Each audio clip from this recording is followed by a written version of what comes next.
Hi everybody, this is Eli from Mojo 2112 here, and today I want to tell you a little bit about my Porsche 911 996 generation ownership experience. Today we're going to answer the question whether or not the 996 911 is the sports car bargain of the century, and I want to tell you a little bit about my car. We're going to look at the good, we're going to look at the bad, and I'm going to tell you why I ultimately sold mine.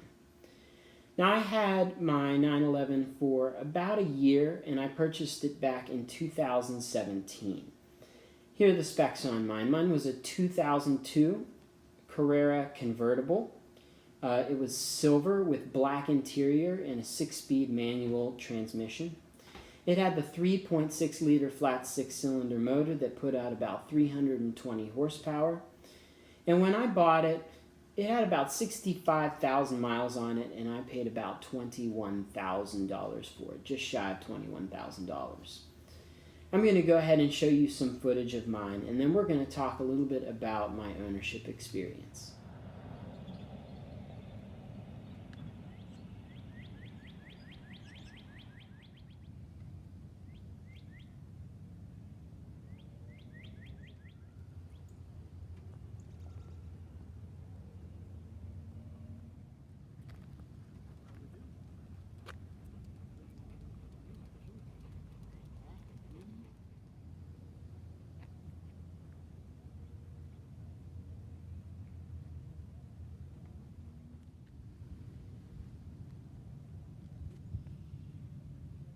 Now that you've seen my particular car, I'm going to tell you a little bit about the good, the bad, why I ultimately sold mine, and finally we're going to see if it is truly the sports car bargain of the century. But first of all, the good. The performance was everything you would expect from a 911. It hugged the corners absolutely beautifully. The acceleration was absolutely fantastic. For a car with just 320 horsepower, it really got up and went very, very quickly. Also, the materials that were used to build it were fantastic. The leather was really solid and beautiful. Every panel on the car was well fit, and again, the fit and finish was everything you would expect from a 911, which is really, really impressive at the price point. Next, the comfort was amazing. I've owned quite a few sports cars, and the 911 is by far the most comfortable sports car I've ever owned. It was one that was really easy to just hop in and go do daily activities and do your daily grocery shopping and go out to the twisties or go to the track. It did pretty much everything, and it was extremely comfortable. And finally, I love the Porsche 911 layout, and the layout's always been pretty good in the cars, but everything is right where you expect it to be, and the car truly fits like a glove, and I really love that about it.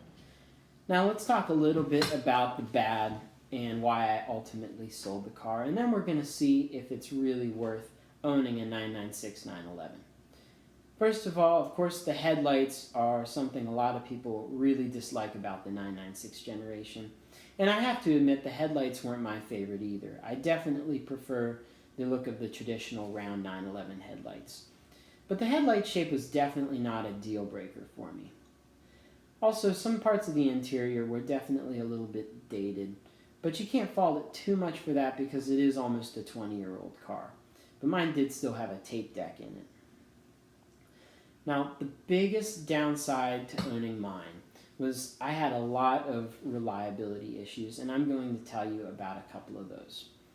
First of all, I don't live anywhere near any exotic car mechanics. I don't live anywhere near a Porsche dealership. I'm about 2 hours away from really the nearest place I can have it worked on. Now, when it comes to simple things like oil and filter changes, I'm happy to do those myself.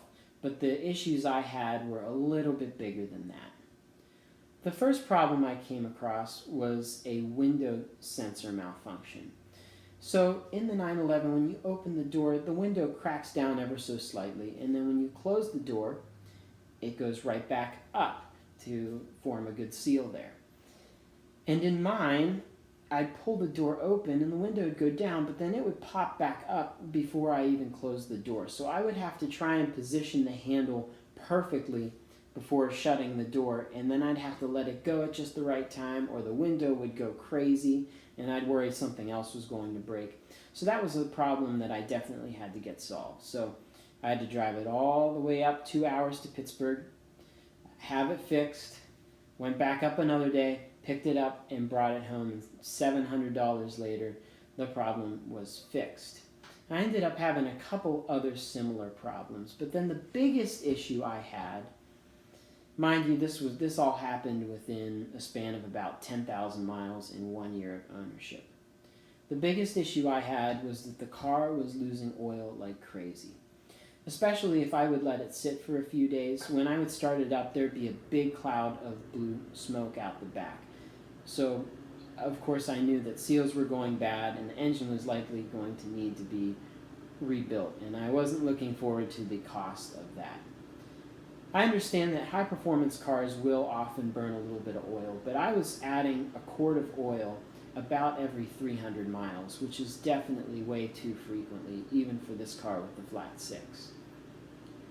So I took it to a couple local mechanics that I know well and trust, and they advised me to unload the car. So I actually sold it back to the dealer I bought it from before I had to deal with any of the big ticket major things with the car. Okay, so to conclude, is the Porsche 996 911 generation the sports car deal of the century? Many of these cars are going for well under $20,000 now, which is really amazing. I definitely think it would be hard to find something that drives that well for that price. The acceleration is fantastic. It handles like it's on rails. It looks incredible because it's still a 911 and it's classic looking. The fit and finish is absolutely amazing. The materials are great. It's really hard to fault the car. I would say that if you're looking for a car in that price range, particularly a 911, this is a great way to go. However, I would definitely suggest having a big chunk of change set aside for the car, and make sure things like the IMS bearing have been done so that you have peace of mind there and you don't have to worry about that. Also, when you buy one, I would definitely recommend a pre-purchase inspection. The final thing I'd recommend if you're planning on getting one is find a good local independent mechanic that feels comfortable working on it, that can do all the work on it, or if you have a problem, you can take it to them. If they live near you too, that is a big, big bonus. Would I own another one? I probably would not buy another 996 911 unless I got the turbo model. Now, the reason being, I didn't enjoy driving it so far every time I had to have it repaired. And even though I loved the driving experience, I definitely felt like the ownership experience of having the 911 was a little bit of a roll of the dice.